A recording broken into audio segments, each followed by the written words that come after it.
वंदे श्री प्रभु सद्गुरुं गुणनिधिं सद्भक्तकल्पद्रुमं मंदानां शरणं शरण्यममनं नाथं त्वनाथाश्रयम् यत्सत्तावशजेन स्थावरभवो देहस्सुचेष्टान्वितः सोऽयं वो विदधातु वाञ्छितफलं माणिक्यकल्पद्रुमः। सदाशिवसमारम्भां शङ्कराचार्यमध्यमाम् अस्मदाचार्यपर्यन्तां वन्दे गुरुपरम्पराम्। इन शब्दों में प्रभु महाराज के चरणों में अनंत कोटि प्रणाम अर्पित करते हुए आज इस पौष पूर्णिमा के पावन अवसर पर आप सभी सद्भक्तों को संबोधित करते हुए मुझे विशेष प्रसन्नता की अनुभूति हो रही है। अभी 2-3 दिन पहले भारतवर्ष ने एक अभूतपूर्व आनंदोत्सव को अनुभव किया। मेरे विचार में ऐसा अपूर्व उत्सव अनेक पीढ़ियों तक हम लोगों ने कभी देखा नहीं था। और ये जो उत्सव हुआ भगवान श्री राम की प्राण प्रतिष्ठापना का, वो सनातन धर्म की पुनर्स्थापना का उत्सव हुआ, ऐसा मेरा मानना है। 500 वर्षों की लंबी प्रतीक्षा के बाद सनातन धर्म ने अपने खोए हुए गौरव को, अपनी खोई हुई अस्मिता को, अपनी खोई हुई पहचान को पुनः प्रतिष्ठित किया। यह हमारे लिए, आपके लिए, समस्त भारतवासियों के लिए, 140 करोड़ भारतवासियों के लिए अत्यंत अत्यंत गर्व का विषय है।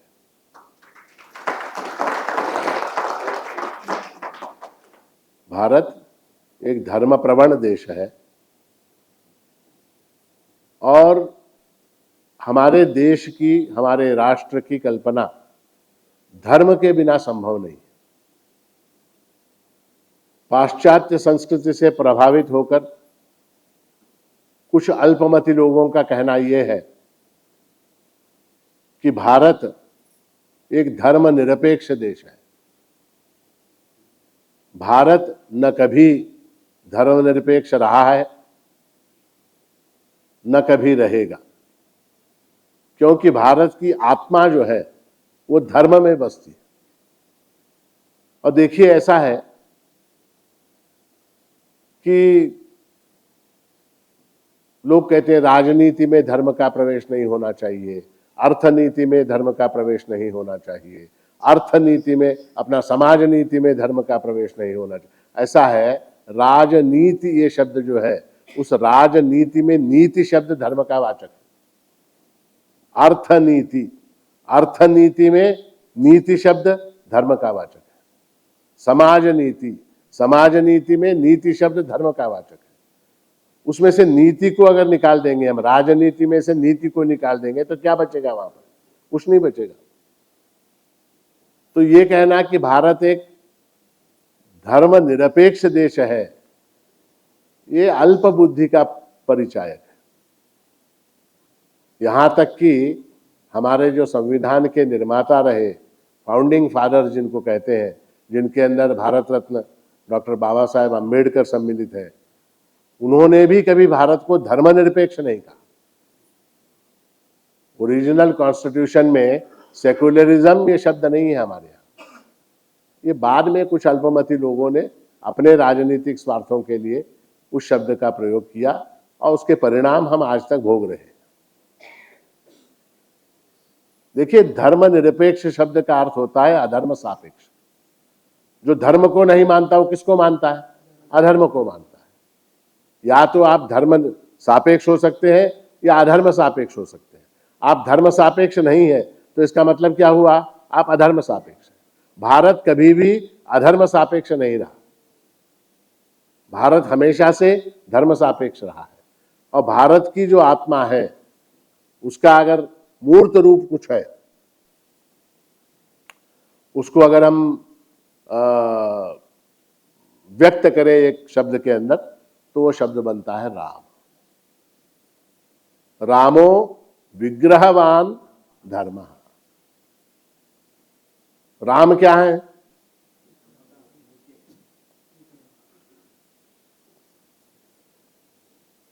धर्म के मूर्तिमान रूप है।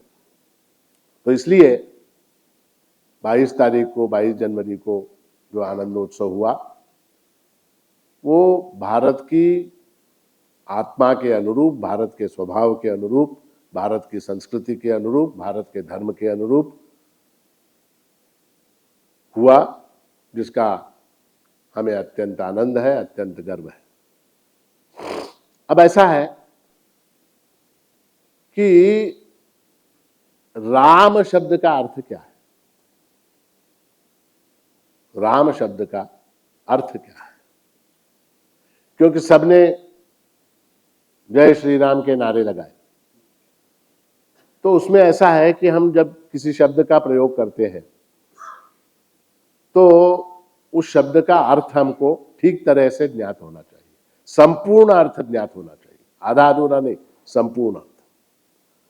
तो ऐसा है, संस्कृत व्याकरण के हिसाब से अगर देखा जाए तो राम शब्द के वैसे अनेक अनेक अनेक अर्थ होते हैं, अनेक अर्थ बनते हैं, किंतु मुख्यतया हमने आज विचार के लिए राम शब्द के 3 अर्थ लिए। और वो 3 अर्थ इसलिए लिए हैं, एक राम शब्द का आध्यात्मिक अर्थ, एक राम शब्द का आदि दैविक अर्थ, और एक राम शब्द का आदि भौतिक अर्थ। तो सबसे पहले राम शब्द कैसे बना?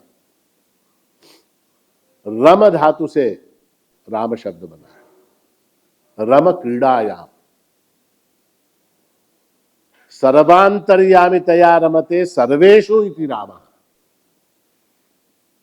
जो सर्वांतर्यामी होने के कारण जो सब में रमता है, उसका नाम राम है। सब में यानी किस किस में? हिंदू में, मुसलमान में, ईसाई में, बौद्ध में, क्रिश्चियन में, स्त्री में, पुरुष में, ब्राह्मण में, क्षत्रिय में, वैश्य में, शूद्र में, जड़ में, चेतन में, पशुओं में, पक्षियों में, वृक्षों में, लताओं में, जो सब में रमता है उसका नाम राम है। अब देखिए, विचार करने की बात है, हम अपने से शुरू करते हैं। हमारा अपना देह है, हमारे अपने देह में जो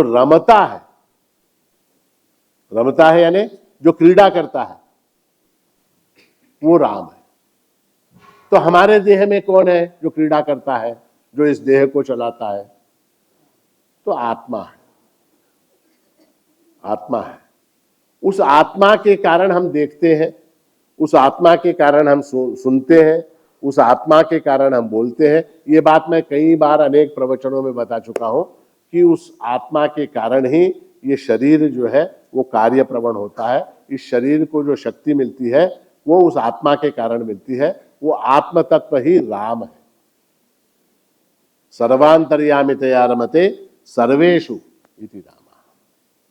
हमारे देह के अंदर हमको आत्मा की प्रतीति होती है, अनुभव होता है कि हमारे अंदर कोई है जो बोल रहा है, हमारे अंदर कोई है जो सुन रहा है, हमारे अंदर कोई है जो खा रहा है, हमारे अंदर कोई है जो खाए हुए अन्न को पचा रहा है। इस तरह से हमको आत्मा है, इस बात की प्रतीति होती है।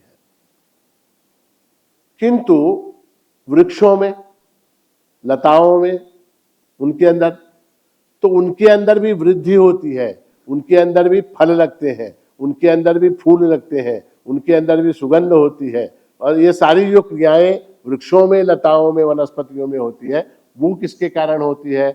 आत्म तत्व के कारण होती है। तो इससे क्या सिद्ध होता है? वृक्षों में, लताओं में भी वो आत्म तत्व है और वही राम है। वनस्पतियों के अंदर जो वृद्धिंगत होने का गुण है, फलित होने का गुण है, पुष्पित होने का गुण है, गंधित होने का गुण है, वो राम के कारण है। अब जो जड़ वस्तुएं हैं, पशु हैं, पक्षी हैं,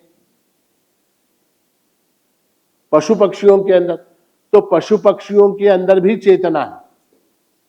पशुओं के अंदर, पक्षियों की चेतना है, वो भी चलते हैं, वो भी फिरते हैं, वो भी खाते हैं, वो भी रोते हैं। आप देखिए, आपके घर में अगर गाय होगी, गाय रोती है अगर उसको कष्ट हो तो, बैल रोता है अगर उसको कष्ट हो तो। देखिए, आप ध्यान से देखिए, बैल भी रोता है, गाय भी रोती है। तो ये जो पशु पक्षी प्राणी वगैरह है, इनके अंदर जो चेतना है वो कहां से आती है? तो सर्वांतर्यामितया रमते सर्वेषु इति रामः, वो राम के कारण आते। अब क्या बचा? अब जड़ वस्तुएं बची, कुर्सी है, टेबल है, दीवार है, ईंट है, पत्थर है। इन चीजों में, इन चीजों के अंदर जो अस्तित्व है, सत्ता है, वो वस्तु है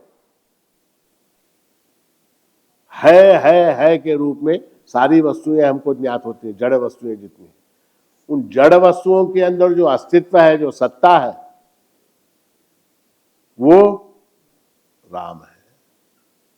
तो आध्यात्मिक दृष्टि से अगर हम देखें तो आत्म तत्व जो है उसका नाम राम है, चेतन तत्व जो है उसका नाम राम है, सत तत्व जो है उसका नाम राम है, चित तत्व जो है उसका नाम राम है, आनंद तत्व जो है उसका नाम राम है, सच्चिदानंद तत्व जो है उसका नाम राम है। तो एक अर्थ क्या हुआ राम शब्द का? कि जो सब में रमता है वो राम है। इस न्याय से कोई राम का विरोध कर सकता है क्या? इस न्याय से कोई राम का, राम मंदिर का विरोध कर सकता है क्या? हिंदू कर सकता है क्या? कदापि नहीं कर सकता। मुसलमान कर सकता है क्या? अगर वो करता है तो अपने ही अस्तित्व को चैलेंज करता है। अगर वो करता है कोई मूर्खतावश, अगर कोई राम का विरोध करता है तो किसका विरोध कर रहा हो? अपना ही विरोध कर रहा हो। अपने अस्तित्व का, अपनी आत्मा का, अपने होने का, अपनी सत्ता का, अपनी चेतना का अपना ही विरोध कर रहा है। समझ में आई बात आपको? तो पहला अर्थ क्या हुआ राम शब्द का? जो सब में रमता है वो राम है। ठीक है, ये आध्यात्मिक अर्थ हुआ। उसके बाद हम देखेंगे कि आदि दैविक अर्थ क्या बनता है राम का। यद्वा रमन्ते लोकाः भक्ताः योगिनो वा अस्मिन् इति रामः, जिसमें लोग, भक्त, योगी इत्यादि रमते हैं, जिसके अंदर, पहला अर्थ क्या? जो सबके अंदर रमता है वो राम है। दूसरा अर्थ क्या? जिसके अंदर ये सारे भक्त लोग, योगी लोग और लोग सारे जितने हैं वो सारे जिसके अंदर रमते हैं। यद्वा रमन्ते लोका भक्ता योगिनो वा अस्मिन् इति रामः, जिसके अंदर लोग रमते हैं। आपने देखा कितने लोग रमे? देखा आपने? टीवी के ऊपर देखा क्या नहीं? हाँ, झंडे देखे आपने? हाँ, पटाखे देखे, आनंदोत्सव देखा आपने? तो किसके अंदर रमे लोग? राम के अंदर रमे। तो जिसके अंदर रमते हैं वो राम है।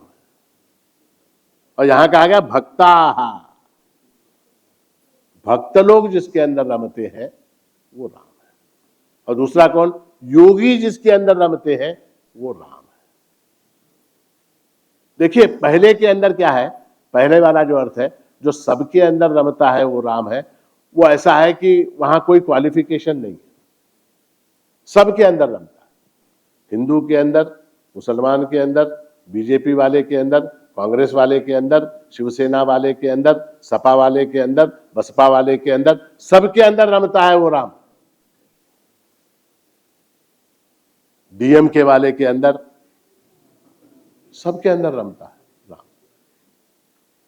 किंतु दूसरे अर्थ में कैसा है कि ये लोग जिसके अंदर रमते हैं वो राम है। अब यहां क्या है, कुछ लोग रमते हैं, कुछ लोग नहीं रमते। कुछ लोग रमते हैं, भक्ता योगिना, ये लोग रमते हैं, तो नहीं रमते। रावण रमा क्या राम के अंदर? ताटका रमी क्या? मारीच रमा क्या? हाँ, सुबाहु रमा क्या? ये सारे शत्रु पक्ष के लोग हैं, वो राम के अंदर नहीं रमते।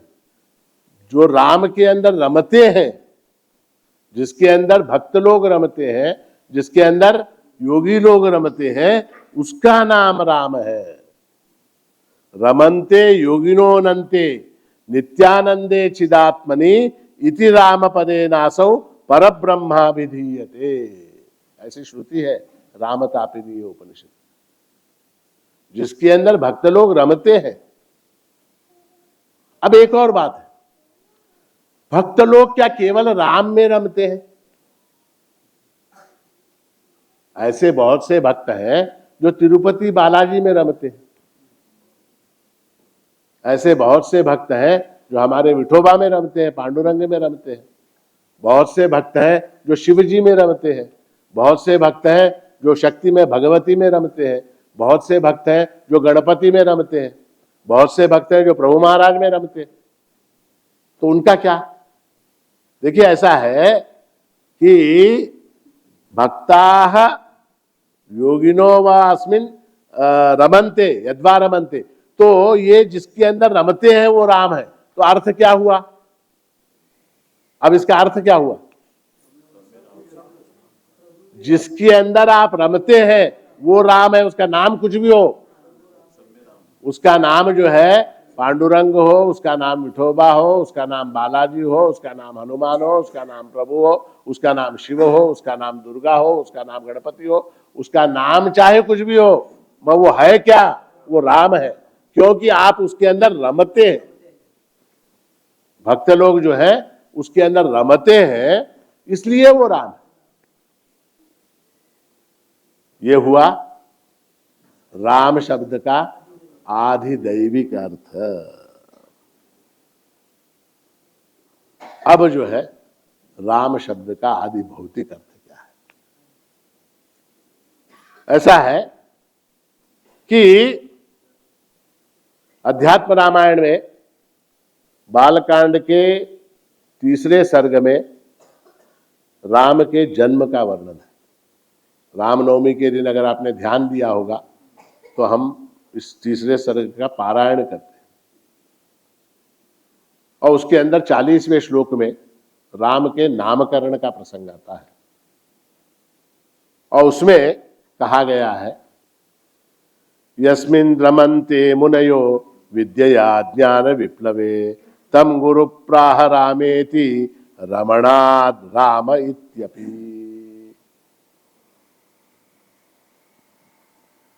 जब भगवान श्री रामचंद्र का अवतार हुआ, जन्म हुआ चैत्र शुक्ल नवमी के दिन, तो गुरु जब उनके नामकरण का प्रसंग आया तब गुरु वशिष्ठ ने उनका नाम रखा। भगवान राम का नाम किसने रखा? वशिष्ठ, जो उनके कुल गुरु थे, उन्होंने राम नाम रखा। और क्या कहते हैं?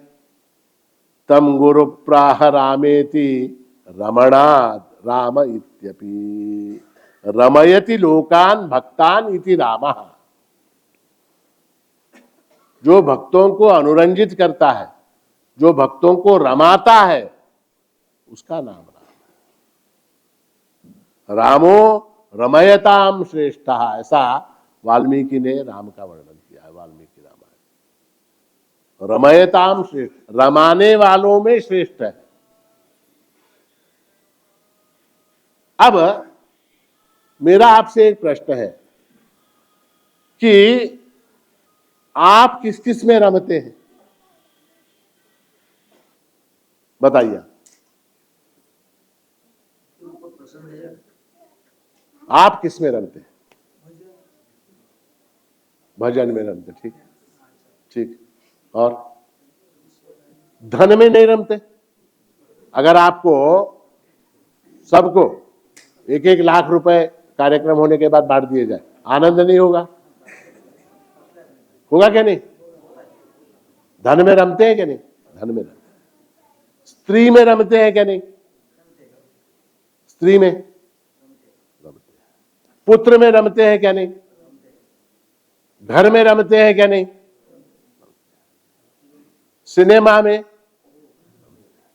नाटक में, टीवी में, पानीपुरी में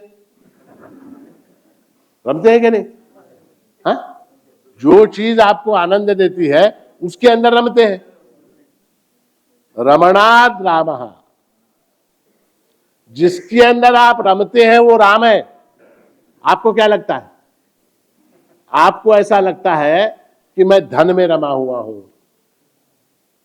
मैं धन में रमा हुआ हूं, मैं स्त्री में रमा हुआ हूं, मैं पुत्र में रमा हुआ हूं, हाँ? मैं घर में रमा हुआ हूं, मैं सुवर्ण में रमा हुआ हूं, मैं साड़ियों में रमी हुई हूं, अलंकारों में रमी हुई हूं, स्वर्ण में रमी हुई हूं। इस तरह से आपको लगता है उनके अंदर, इनके अंदर, इनके अंदर।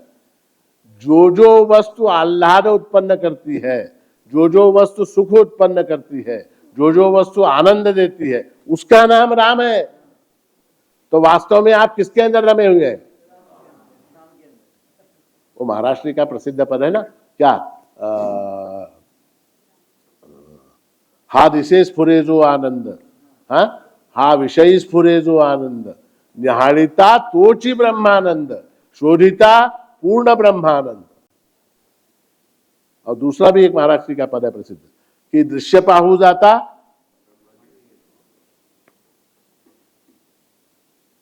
तो आदि भौतिक अर्थ के अंदर जितने भी विषयों से प्राप्त होने वाले सुख हैं, चित सिंधु विषयाकृति उसड़े, तो जितने भी विषयों से प्राप्त होने वाले सुख हैं उन सब का नाम राम है।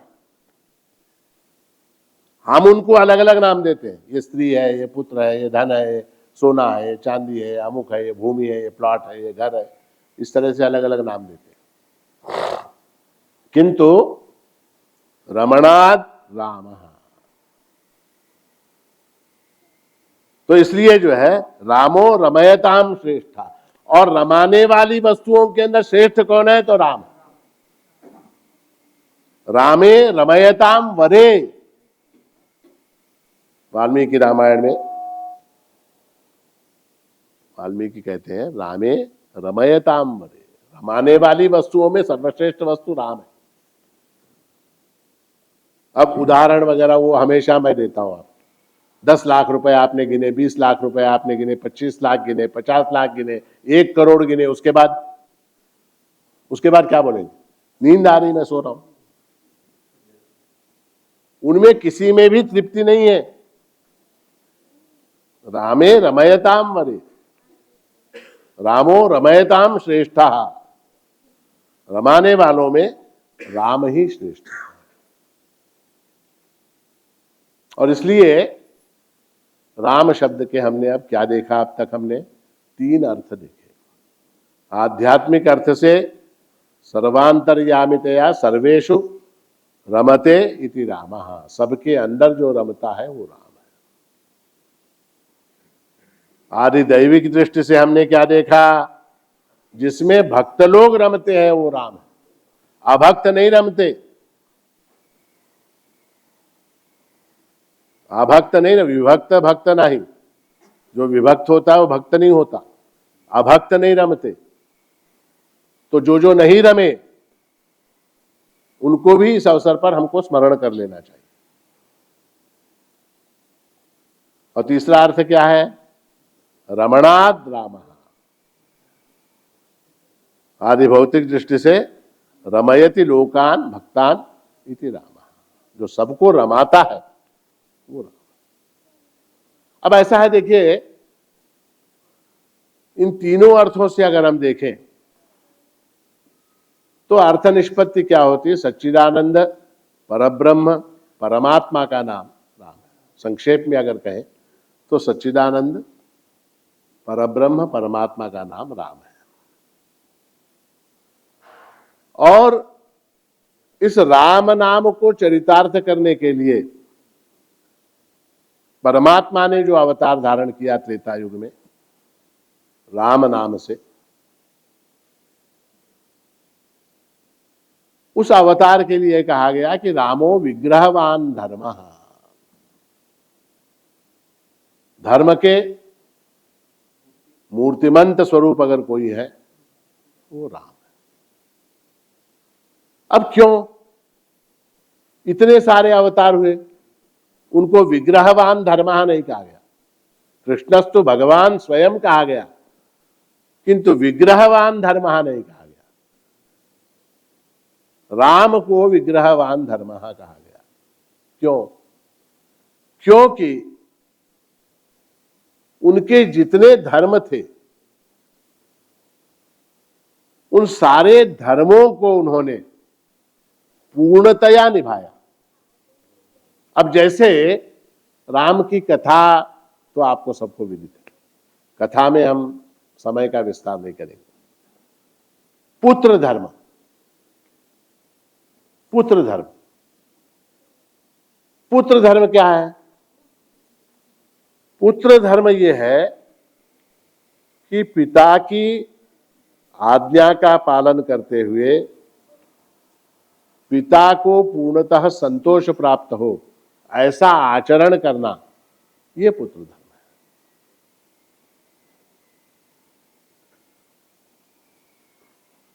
अब राज्याभिषेक कल सुबह होने वाला है, कल सुबह राज्याभिषेक होने वाला है, और आज शाम को, आज दोपहर में पिता की आज्ञा मिलती है कि तुम 14 वर्ष के लिए वन में चले जाओ। कुछ बोले राम? ह्या म्हाताऱ्याचं डोकं खराब झाले ऐसा बोले क्या? बोले क्या? इस बुढ़े का दिमाग खराब हो गया है? अब आज आप लोग न्यूज देखते हैं कि नहीं? न्यूज कितनी पार्टियों में से कितने लोग इधर से उधर, उधर से इधर, उस गवर्नमेंट को गिरा, इस गवर्नमेंट को गिरा, उसकी नीचे से कुर्सी खींच, इसके नीचे से कुर्सी खींच, ये सारा व्यवहार आप देखते हैं कि नहीं? वो धर्म है क्या? चाचा ने भतीजे को धोखा दिया, भतीजे ने चाचा को धोखा दिया।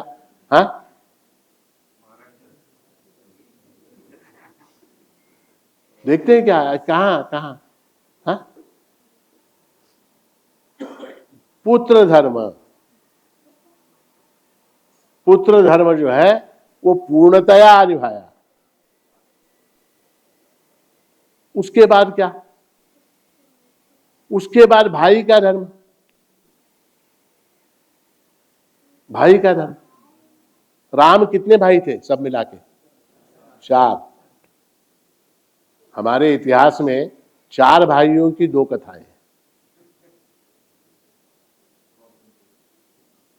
4 भाइयों की 2 कथाएं। एक है जो हमको कोर्स के अंदर पढ़ाई जाती है, वो है दारा शिको, औरंगजेब, शुजा, मुराद।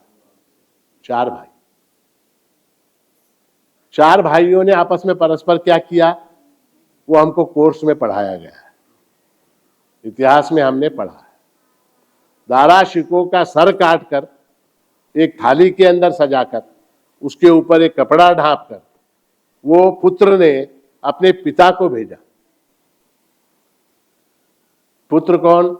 औरंगजेब। ये हमको कोर्स में पढ़ाया गया है, हमको कोर्स में पढ़ाया गया है। 9वीं कक्षा में, 10वीं कक्षा में इतिहास में हमको पढ़ाया गया है।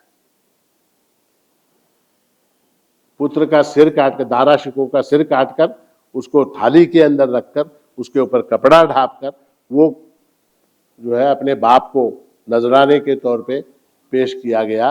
ये हमने कोर्स में पढ़ा है। मैं बार बार कोर्स की बात कर रहा हूं, आपको आपके दिमाग में बत्ती जले इसलिए।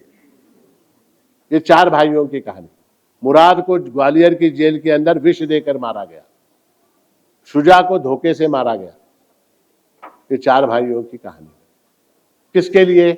धन के लिए, सत्ता के लिए, राज्य के लिए। ठीक है। और 4 भाइयों की कथा और है। कौन से? राम, लक्ष्मण, भरत, शत्रु। ये हमको कोर्स में नहीं पढ़ाया गया। ये हमको, आप लोगों को पढ़ाया गया कोर्स के अंदर? पढ़ाया गया कभी? अच्छा, हुमायूं का बाप कौन था बताइए? हुमायूं का बाप बाबर। हुमायूं का बेटा अकबर। अकबर का बेटा जहांगीर का बेटा शाहजहां। शाहजहां का बेटा, देखिए कितना वंश पूरा याद है। राजा राम के पिता का नाम दशरथ था। दशरथ के पिता का नाम? दशरथ के पिता का नाम किसी को नहीं मालूम, क्योंकि हमको ये पढ़ाया नहीं गया कोर्स के अंदर। तो जब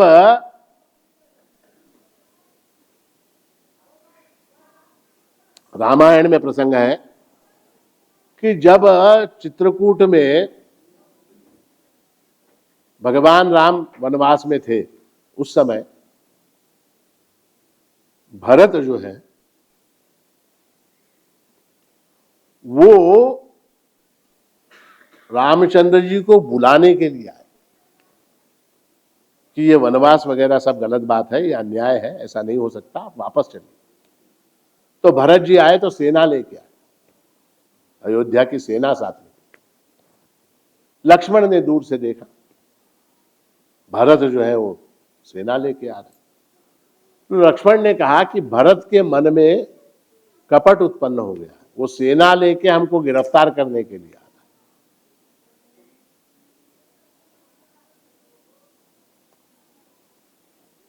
तब भगवान राम ने क्या कहा? भगवान राम ने क्या कहा? राम ने कहा कि भरत ऐसा कर ही नहीं सकता, असंभव, हो ही नहीं सकता ऐसा। उन्होंने लक्ष्मण को डांट के चुप बिठाया। मालूम है ना प्रसंग आपको? दूसरा कोई भाई होता रामचंद्र जी की जगह, बोलता हाँ हाँ वो आ रहा है, वो पकड़ने को आ रहा है, गिरफ्तार करने को, अपन ऐसा करेंगे, अपन वैसा करेंगे। रामो विग्रहवान धर्मा।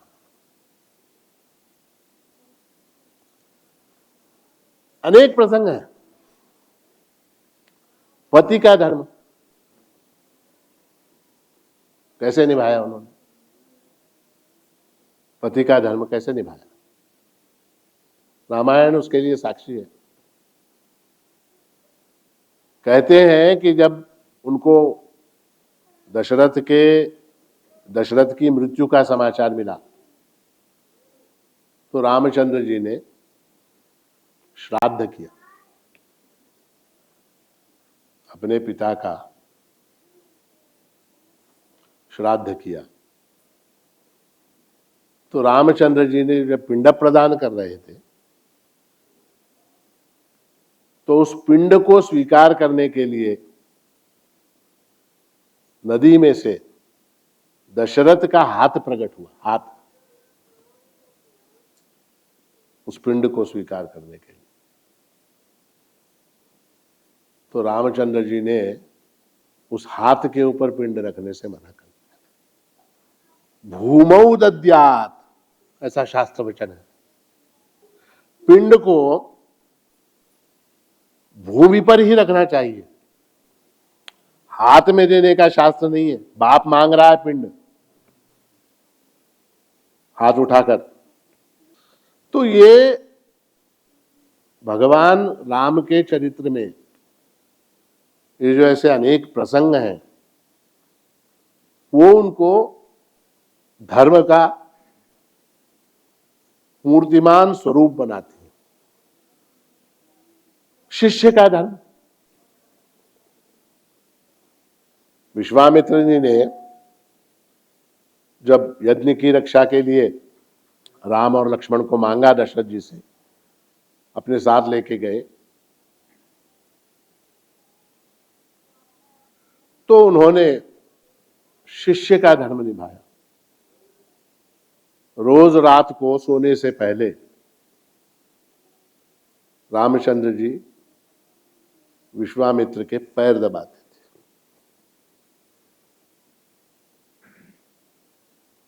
तो शिष्य का धर्म है। मित्र का धर्म, मित्र का धर्म है। भगवान राम के रामायण के अंदर 3 प्रसिद्ध मित्र हैं। कौन कौन? एक सुग्रीव, एक विभीषण और एक निषाद राज। ये 3 मित्र हैं। इन तीनों मित्रों के साथ मित्र को मित्र के साथ जैसा व्यवहार करना चाहिए वैसा व्यवहार किया, तो ये मित्र धर्म है।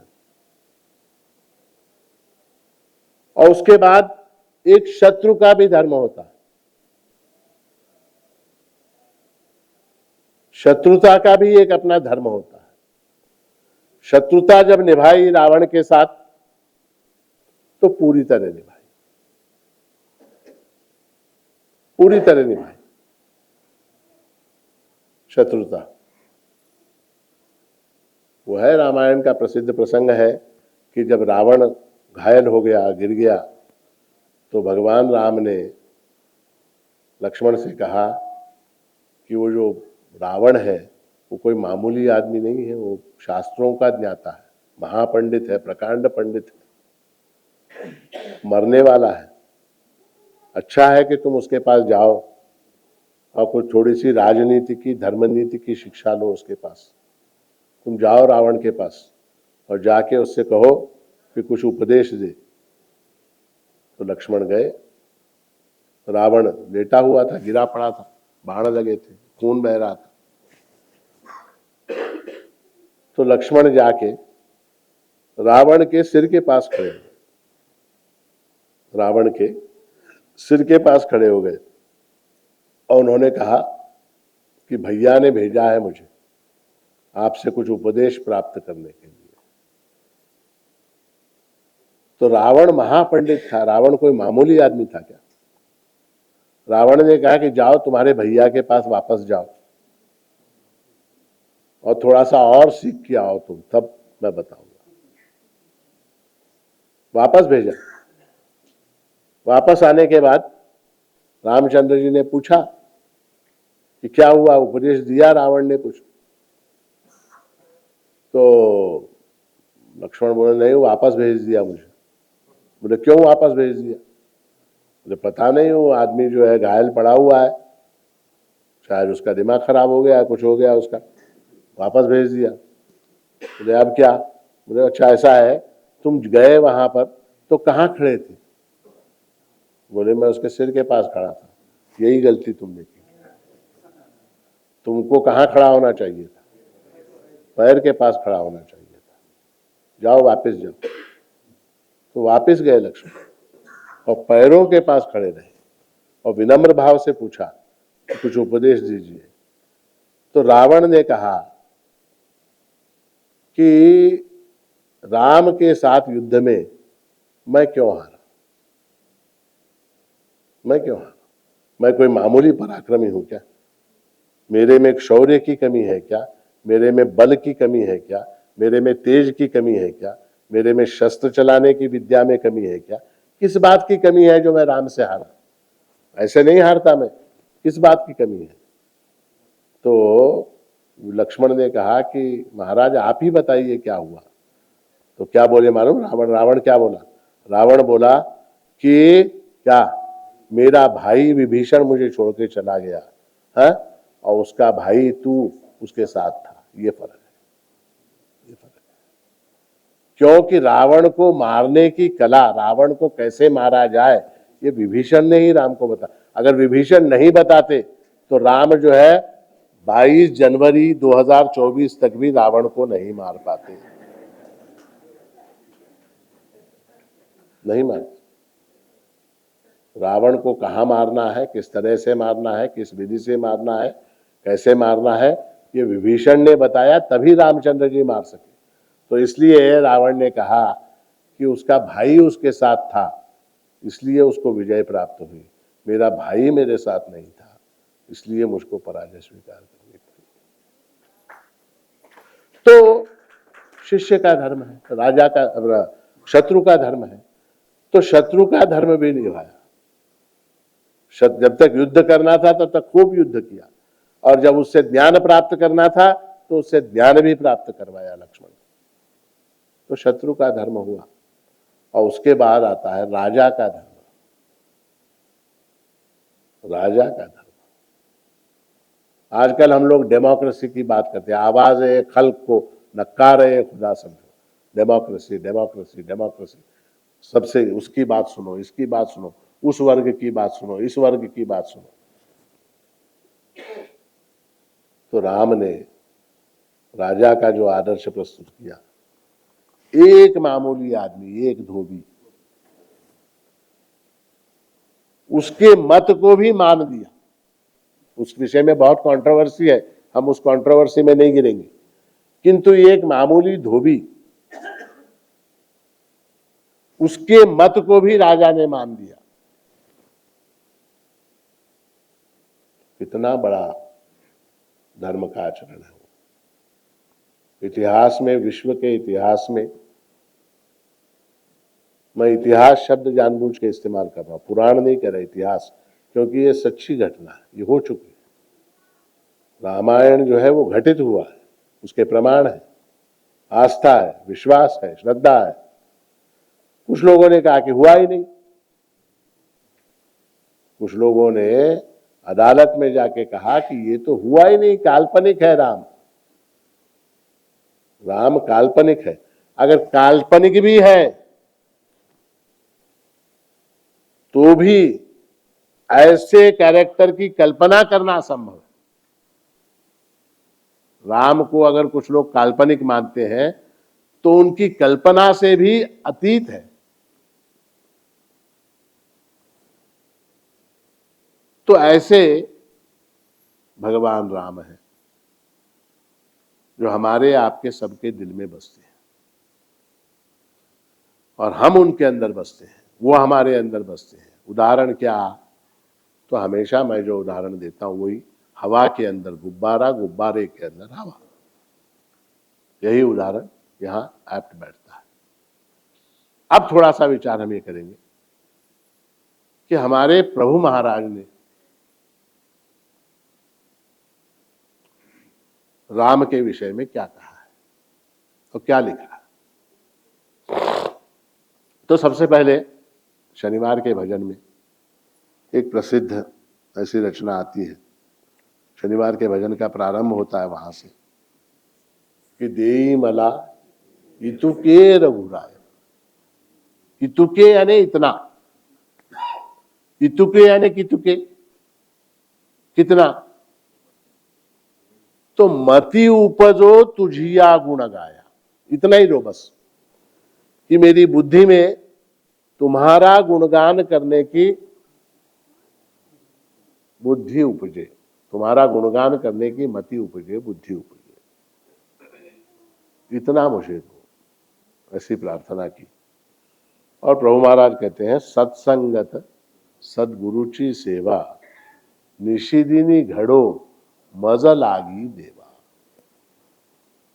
सत्संगत और सदगुरु की सेवा करने का अवसर जो है मुझको रात दिन प्राप्त होता रहे। एक दिन नहीं, 2 दिन नहीं, 2 घंटे नहीं, 4 घंटे नहीं, रात दिन, निशी दिन। और उसके बाद सबसे महत्वपूर्ण पंक्ति आती है, स्वधर्म घड़ो तो अधर्म न सावा। धर्म की व्याख्या जो प्रभु महाराज ने की है वो इतनी सुंदर है, इतनी सरल है, इतनी सहज है कि जो स्वधर्म है उसको कैसे परिभाषित, धर्म को कैसे परिभाषित करेंगे? धर्म वो है जिसके अंदर अधर्म न हो। कितनी अच्छी परिभाषा देखी, जिसके अंदर अधर्म नहीं है वो धर्म है। स्वधर्म घड़ो तो अधर्म न सावा, और तू सर्वाभूत ठसा। सभी भूतों के अंदर, जड़ चेतन सभी प्राणियों के अंदर, जड़ चेतन सभी वस्तुओं के अंदर ठसावा। ठसावा यानी क्या? तुम्हारी प्रतीति, तुम्हारी अनुभूति जो है वो जड़ चेतन प्रत्येक वस्तु में मुझे हो। उसके बाद एक सब्सिडियरी एक प्रार्थना, षड्वैरीचा संग न कोरे। काम क्रोध लोभ मोह मत्सर इत्यादि जो 6 वैरी है, 6 अवगुण है, 6 विकृतियां हैं, उनका संग न कोरे। मन वैराग्य वनात भकोरे। इनके प्रति, षड्वैरियों के प्रति, ये जो 6 शत्रु हैं, इनके प्रति वैराग्य उत्पन्न हो।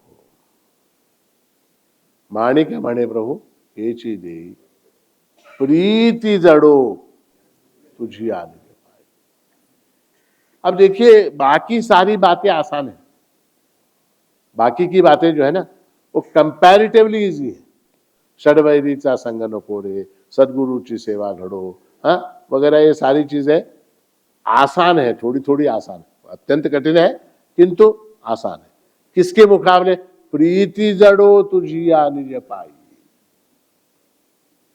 परमात्मा के प्रति प्रेम उत्पन्न होना ये अत्यंत कठिन है।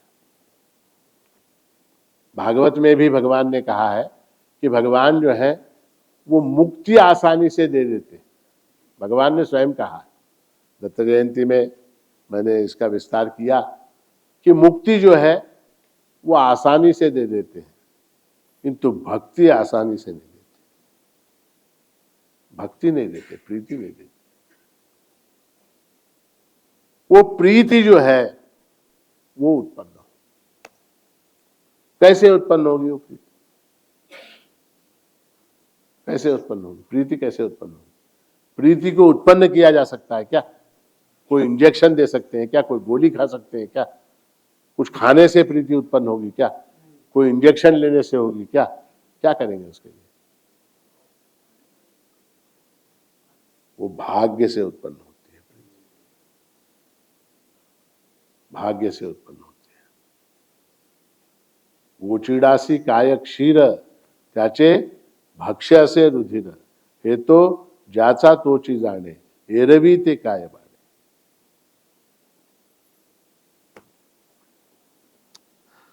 तो ये एक पद है बहुत महत्व का। और दूसरे एक स्थान में प्रभु महाराज कहते हैं, कौन नाम सुमरु राम छाण के तुम्हारे। अनेक नाम है, उन नामों में कौन सा नाम, किस नाम का मैं स्मरण करूं? तुम्हारे नाम के अतिरिक्त ऐसा कौन सा नाम है जो स्मरण करने के योग्य है? यहां पर विचार यह है कि कौन सा नाम जो है वो स्मरण करने के योग्य है। देखिए, हमारे यहां परंपरा है कि हम राम राम कहते हैं, राम राम कहते हैं। प्रभु महाराज के जो सातवारी भजन की उपासना पद्धति है उसका अगर आप गंभीरता से, गहराई से विचार करेंगे तो ये पाएंगे कि वो भजन सदगुरु के नाम से प्रारंभ होता है। जय गुरु जय जय गुरु दत्ता परब्रह्म सदगुरु, वहाँ से भजन की शुरुआत होती है। और भजन का समापन जो है वो राम राम राम राम सीताराम सीताराम वहाँ। तो ऐसा क्यों है? ऐसा क्यों है?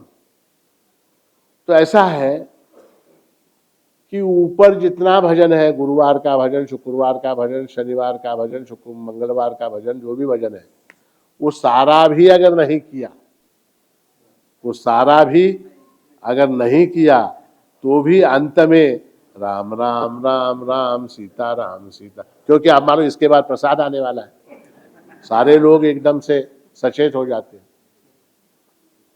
वो राम राम राम राम कहने से उस सारे भजन में जो भी अभाव रहा होगा, जो भी छिद्र रहा होगा, जो भी अपराध हुआ होगा, वो सारा भर के निकल जाता है। आपको मालूम है राम राम 2 बार क्यों बोलते? 2 बार क्यों बोलते? 1 बार राम बोलना काफी, 2 बार राम क्यों बोलते? किसी को मालूम है? ऐसा है, राम शब्द जो है ना, वो कैसे बनता है? र आ म, र आ म। र अक्षर जो है वो हमारी वर्णमाला का 27वां अक्षर है। र हमारी वर्णमाला का 27वां अक्षर है। कैसे?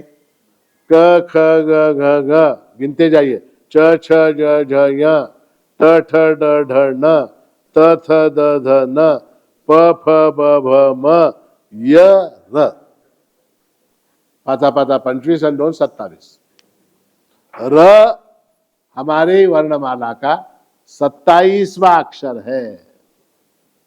आ की मात्रा ये 2 नंबर है, आ,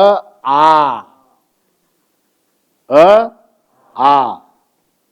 तो र 27 प्लस 2 29, गिनते जाइए, हिसाब कर लीजिए। र 27, आ 2, 27 और 2 29, 29। उसके बाद आता म, और म 25वां अक्षर है। क ख ग घ घ, च छ ज झ य, त ठ ड ढ न, त थ द ध न, प फ ब भ म 25। 29 और 25 कितने हुए? 52, 54, 54 होते, 54। एक राम में 54, राम राम 108। 2 बार राम राम बोलने से एक पूर्ण माला के जप का फल है उसमें। ये रहस्य है। 2 बार राम बोलने से 108 पूरे हो जाते, एक माला के जप का फल है। समझ में आई बात? इसलिए प्रभु महाराज ने ऐसे ही नहीं रखा लास्ट में राम राम। सब खत्म होने के बाद राम राम राम राम सीता राम सीता राम, राम राम राम राम सीता राम सीता राम। राम राम बोलने से 108 बार होता। उसकी 8 आवृत्तियां अगर कर ली, 10 भजन करते समय 10 आवृत्तियां हो गई, 12 आवृत्तियां, 16 आवृत्तियां, कितनी मालाओं के जप का फल प्राप्त हुआ। वो राम रक्षा में एक श्लोक आता है, राम रामेति राम रामेति रामेति रमे रामे मनोरमे सहस्र नाम तत्तुल्यम राम नाम वरानने, ऐसा श्लोक है। तो पुराणों में कथा आती है कि पार्वती, भगवती पार्वती जो है, उनका नियम यह है कि वो विष्णु सहस्त्र नाम का पाठ किए बिना भोजन नहीं करते। विष्णु सहस्त्र नाम का पाठ किए बिना भोजन नहीं करते। तो एक दिन जो है भगवान शंकर को बहुत भूख लगी, तो उन्होंने पार्वती से कहा भोजन की व्यवस्था करो। और भगवान शंकर कैसे हैं आपको मालूम है, तो भोजन करने बैठे, बोले तुम भी खाओ, तुम भी खाओ। अब पार्वती ने कहा मेरा विष्णु सहस्त्र नाम पाठ नहीं हुआ, विष्णु सहस्त्र नाम का पाठ नहीं हुआ, मैं कैसे खाऊं। उस वक्त भगवान शंकर बोले, क्या बोले? राम रामेति रामेति रमे रामे मनोरमे सहस्र नाम तत्तुल्यम राम नाम वरानने। भगवान शंकर ने कहा हे रमे, हे पार्वती, तुम राम बोल लो और खा लो, बस खत्म। क्यों? सहस्र नाम तत्तुल्यम, विष्णु सहस्त्र नाम का जो तुम रोज पाठ करती हो उसका उसके बराबर है, तत्तुल्यम उसके बराबर है वरानने। पार्वती से कहते राम नाम वरानने, सहस्त्र नाम तत्तुल्यम राम नाम वरानने। ठीक है, तो राम का महत्व तो है ही है, राम के नाम का ये महत्व है, राम के नाम का ये महत्व है। और ये राम जो है, ये जो भक्ति भाव पूर्वक उनका स्मरण करता है, जो प्रेम से उनका स्मरण करता है, उसको ये राम प्राप्त होता है, बाकी के लोगों को निमंत्रण भी आता है तो भी नहीं जा पाते बेचारे, निमंत्रण भी आता है तो भी बेचारे जा नहीं पाते। इसलिए प्रभु महाराज कहते कुभाव को कैसे मिलेगा राम, कुभाव को कैसे मिलेगा राम, ज्ञान ध्यान लय लक्ष्य बतावे। ऊपर से जो है ये सारे लक्षण बताते हैं कि हम भी राम राम बोलते हैं, हम भी हनुमान चालीसा करते हैं, हम भी भंडारा करते हैं। सड़क के ऊपर कहीं बैठ के रघुपति राघव करने लगे थे कुछ लोग, तो हम भी करते हैं, ऐसा बताते हैं। मन में बसे रहे काम, मन में काम बसा हुआ है, लोभ मोह मोह भीतर भरा है। कहाँ कितनी सीटें आएंगी, कहाँ कितने इलेक्शन में वोट मिलेंगे, कितनी सीटें आएंगी, कितनी सीटें जाएंगी, कौन सी जाति के वोट मिलेंगे, कौन सी जाति के वोट नहीं मिलेंगे। लोभ मोह मोह भीतर भरा है, ऊपर धोवत चाप, सरयू के अंदर क्या डुबकियां लगा रहे, जय श्री राम बोल। देखा आपने टीवी में, पहले 22 के पहले ही चले गए, पहले बोले नहीं जाएंगे, उसके बाद गए, जाके सरयू में डुबकियां लगाई, जय श्री राम जय श्री राम। मानिक कहे ये लक्षण को नर, ये लक्षण के जो नर होते हैं ऐसे, इनको बांध ले जावे यमधाम। मानिक कहे ये लक्षण को नर बांध ले जावे यमधाम। अब वो बोल रहा है अभी नहीं करेंगे, बांधेंगे अभी नहीं, 2-3 महीने के बाद बांधेगा, ऐसा बोल रहा है। कौन किसके बारे में बोला मेरे को मालूम नहीं, मैं एक आदमी कोई बोला है कि 2-3 महीने के बाद बांधेंगे। क्या जो भी हो, उससे हमको मतलब नहीं है। हमारा मतलब यह है कि वो राम किसको प्राप्त होता है, स्वभाव को, जिसका भाव स्वच्छ है उसको उस राम की प्राप्ति होती है।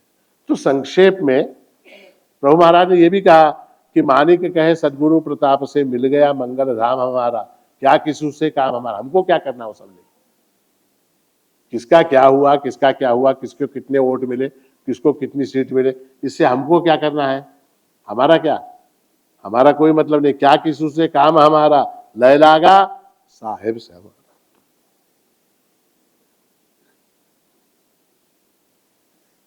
तो कहने का तात्पर्य है कि राम शब्द का अर्थ सच्चिदानंद घन परमात्मा है, उसका आध्यात्मिक अर्थ बनता है, आदिदैविक अर्थ बनता है, आदिभौतिक अर्थ बनता है। और उस राम के नाम की महिमा है, उस राम के विग्रह की महिमा है, उस राम के चरित्र की महिमा है, उस राम के धाम की महिमा है। और वो राम जो है वो कुभाव को प्राप्त नहीं होता, वो स्वभाव को प्राप्त होता है, ऐसा प्रभु महाराज ने स्वयं कहा है। और प्रभु महाराज ने जो अपनी उपासना पद्धति के अंदर जो अंत में राम राम राम राम सीताराम सीताराम जो भजन रखा है, उसका कारण ही है कि अनायास आपको फल प्राप्त हो, अधिक परिश्रम करने की आवश्यकता नहीं है, 2 घंटे तक गायन करने की आवश्यकता नहीं, अंत के जो 5 मिनट है, अंत के जो 5 मिनट है वो महत्वपूर्ण है। और वो होने के बाद ही प्रसाद मिलता है। जिस मुरमुरे की प्रतीक्षा 1.5 घंटे से हम कर रहे हैं, जिस मुरमुरे की प्रतीक्षा हम 1.5 घंटे से कर रहे हैं, वो मुरमुरे जब तक राम राम राम राम नहीं होता तब तक प्राप्त नहीं। समझ रही बात? तो इसलिए बोलो भगवान श्री राम की अवधूत चिंतन श्री गुरुदेव दत्त सद्गुरु माणिक्य प्रभु महाराज।